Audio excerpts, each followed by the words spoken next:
Let's do this. So Mariia, I think it's Mariia in Canada. Oh, nice. Cool. Cool, cool, cool. Oh, so this type of exercise I always found really interesting to like try and mix two elements together. So like not only bark but putting vines on it. We got some mature content here. It's figure studies. It's probably fine. So let's see what the question. Let's see what the questions were on this.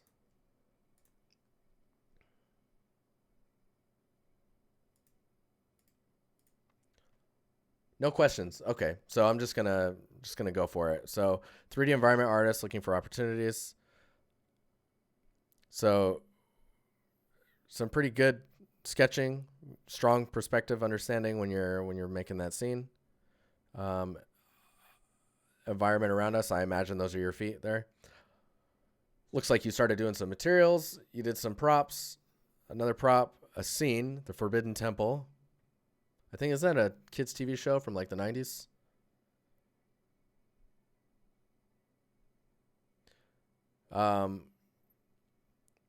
Some more materials, a droid, and an axe. So right now, for an environment artist, you're doing some materials. You've done one scene and some props. Let's see what's going on in this scene. So this one's pretty cool. There's some issues when it comes to the lighting, just because it's very samey. It's very one colored. And you see too with the melted candles here, they have like a warm light to them. So if you were to take this scene, seeing the candles are only there, like I would just go crazy with them. Like you've got this cluster of candles. I would make a single candle that's pretty tall, and then one that's pretty short, and then just scatter these, I don't know, like 100 or so. Just candles everywhere around the edges and stuff. It's just like this area of worship, right? Then the next thing I would do is take the lighting, that's these guys, and use these as a warm light to fill a scene that is of a color that supports the scene without lighting, or as a good what, my brain is blanking. What is the word for it? Complementary to the warm light. So if you have a cold lighting in here and then you're doing warm lighting to fill the lit space, your ambient lighting would be cooler. And by doing that, you're going to be making a much more like compelling scene lighting wise, and it'll bring a little bit more focus to the scene. Seeing this edge here, like if I just copy this and we'll bring this into Photoshop. Oh wow, really, dude, look at this. I need a new computer, guys. It's dying. Can I make a new? Is it gonna let me? It pasted. All right, cool. All the colors are weird too. I don't know if that's me or that might be me. So you can see this edge here where the water is. You can take rocks and stuff like this, and just breaking up that edge is gonna do a ton. I'm gonna just eyedrop this and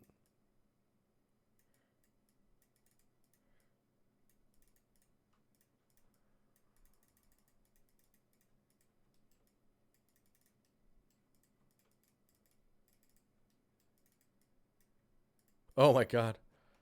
Yeah, my computer's dying. But you can see breaking that up so that you don't have this harsh edge. It's gonna do a lot for scenes like this. The other thing is this area is probably not much of the focus when it's more about here. And how do they get there? Maybe you have some stones that are laid out so that they're actually walking on those to get to that place. And in that case, this is much more open. I love this tree trunk thing here. If it maybe it was here, because I like what it's doing when it points. Where's my... So right now everything is doing this, right? And it's all focusing here. That's really good. There's a lot of space that's not really necessarily needed. And I think if you're to tune all the stuff I had brought up, it would probably help quite a bit with that information. Depth fade for the water and the rocks would be a good thing. That would help because that would soften that edge. The edge is still going to be soft but simple, right? So you're going to have to watch out for like how much you rely on that. If you rely on it too much, it can kind of start to look like the water is a foggy surface or a fog and not water. And then the details, the finer details here in the water are very finite.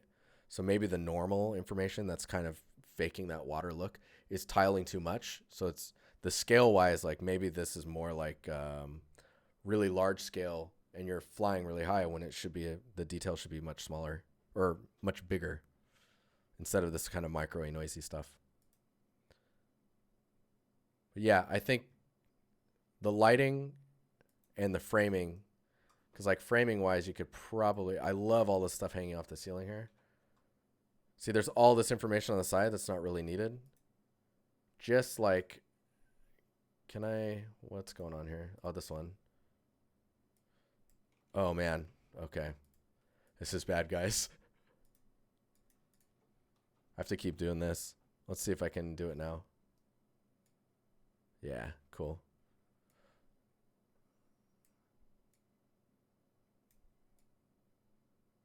So see if like getting rid of all this little extra information here and doing that, that's so much stronger already. Because now there's more to focus on. And then you could darken it on the sides here. I'm not sure if I can do it or not, but we'll see.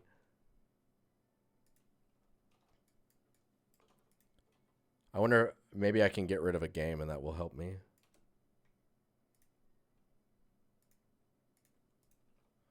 So I just put a mask here. So you could frame it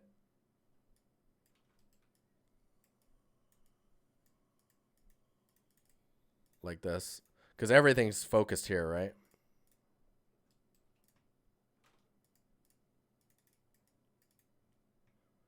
But yeah, just remember everything is focused for here. Photoshop, are you doing all right? Triquat, that's hilarious, man. That's awesome. Welcome to the stream, dude. Okay. This scene's cool, though. I want more scenes from you. Let me check out this material really fast. This one's pretty good. You're doing a pretty good job of wiping out the distortion that would be happening on the leaves from the bark. And the bark isn't bad either. All this little micro information is really nice. I think if you had like one more of these little viney things that's a little bit bigger, maybe about double what these are, that you'd be in a really nice spot. But the breakup here is really, really good. With the textures in mixer, yeah. Cool, so this is all mixer stuff. Very nice. Yeah, so you're able to see a real-time change in what you're doing. So that's cool. Very cool. AO is quite strong as well. So that is why the bark looks so good, because it's a scan. Bark texture was grabbed from mega scans, moss, grass, little details, and ivy I took from a previous project I worked on. Nice. So there's a lot of mixing going on there. Yeah, for the scale of the bark, think about the size of this tree and then the size of the ivy. Because if you tile the bark more, you can lower the depth of how much change is going on, which should then give you less crazy like highs and lows in the undulation of the information on the leaves. Fix all that stuff, and then you're going to be in an even cleaner outcome. Because right here it gets a bit flat and soft. So got to watch out for like how those are all mixing together. Definitely think about scale. I think the bark you could probably times it by 2 and still be okay, and probably look even a little bit more natural. But yeah. I would love to see more environments and some more prop work from you. Just so that we can get a better idea of your understanding of materials. This one is kind of like you're still starting to, or you're still trying to understand how materials work for PBR.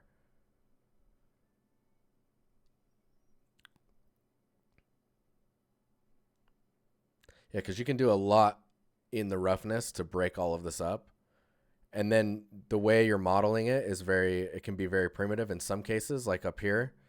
That's quite a flat top. You probably want to, like, is that open? Is that an open piece? I guess I could probably look at the marmoset thing. Oh, so it's the handle to the, yeah, and then it's the hook. Okay. What is happening? Am I going crazy? I swear. There we go. It's loading. The internet, man. The internet's dying. Okay, yeah, so it's the handle, and then you got the two connector wires for both. And then there's stuff running through the, okay. Okay. So looking at reference, I would imagine you probably, this edge, even if it's sharp like that in real life, people will be like, oh, what is that? Like, why is it like that? You can, let's just do one really fast here.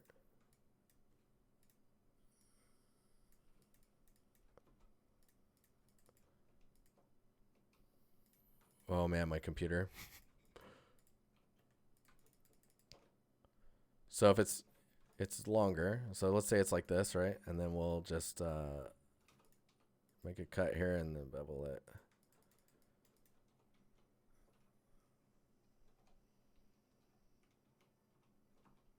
Just gonna scale this up. So I'm gonna inset and then hold down Control to bring it out.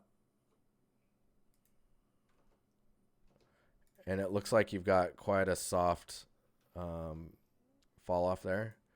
So you can bevel that. And then these guys, you could bevel that once. Right? And then this top edge, you can bevel that maybe twice. And then let's just like smooth that. And then I strongly suggest doing face weighted normals, as they'll really help you sell the, hang on, let me turn it off so you can see the difference. So you would auto smooth this. And let's make all of this smooth.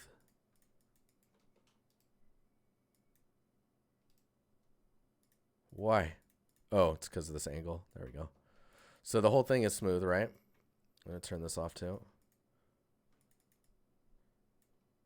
You said 2 hours. You got plenty of time. This is the last portfolio, so we're in a good spot. We're in a good spot. So, if we look at face weighted normals, so modifier is called weighted normals. We just turn that on, and you can see how the weight on like how much is preserved on this edge here. If I turn this on and off, you can see how it's emphasizing the, and it starts at 50 if you're using Blender. It starts at 50 and you can turn it up. Depending on how things are, you can see what it looks like. I think going to 100 is okay. And then remember that, oh, right, I gotta turn, there we go. So I'm gonna just inset these. Sorry, I'm gonna do that again, because these details are gonna be important. So inset this, and then let's say that the ear and mouth cup for the phone is on this side. You'd probably just bring these over here, and then we're just gonna bridge those. And you can see the normals are acting kind of goofy. We're just gonna bevel these again. It just needs one bevel. And now you have the openings for these wires, right? Oh, there's a thing there too. Okay, hang on. We'll just grow these. And we'll go top view. We'll bring this over like this. So that should give you enough room to put the wires through, and then the beam for this like metal part here for this piece. And then remember to try and think about what the material surface is and like why it's aged the way it is and where it's aged. Other things to keep in mind is like if you're going to put screws here, right? Or whenever you add screws, remember that they all finish turning at different times. So for example, these all are straight right now. They're all at the same angle. Just randomizing their finish rotation and you'll be good. But yeah. That's, oh, and you got some 3-point lighting going on here. So if you, I don't know if you have control over this in Marmoset, but if you do the 3-point lighting, just make sure one of them is like your main light. Have that one have the shadows, and then the other two don't cast shadow. What's up, Triquad? Hopefully, yeah, hopefully they're helping you out. Definitely sign up. We'll get you in there. But this is the last portfolio review for tonight. I'm still here for a little bit longer. We can just chat about some stuff and just kind of. Does anyone have questions about this channel? Is this your first time here? Like what's happening here? Thursdays we usually do portfolio reviews, but it's not every Thursday. It's maybe every third Thursday, give or take. So it's almost basically once a month. We do 8 portfolios over 2 hours. On Mondays, Wednesdays, and the other Thursdays that aren't the portfolio reviews, one of those Thursdays will be a critique of people's work in the Discord. And then the other Mondays and Tuesdays, and when I'm not doing portfolios and portfolio reviews, it's just me working on stuff and or talking about things with you guys. We're just learning things together. And yeah, you're definitely right about that, Rez, with the screws. They're just kind of like, they're kind of blocked out right now, feeling like they're not done. Same with this. Like this feels like this should be like a gold something.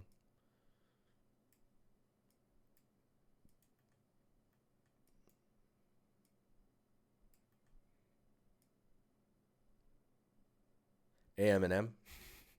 I like it. So if this is like a plastic as well on this surface here, I would lower that roughness so it looks more like a diffused plastic. Yeah, it's crazy. On Sundays I started streaming games. Right now we're playing Doom. Anyways, thank you for showing your portfolio. I'm excited to see some more environments from you. And don't think that because you're an environment artist that you need to be making substance materials. If you're having fun making them, make them because they're fun. I would love to see more environments from you though, and pushing your materials further. And don't be scared to like double your poly count in order to get the shapes or details to read the way they're supposed to. All right, I'll be right back.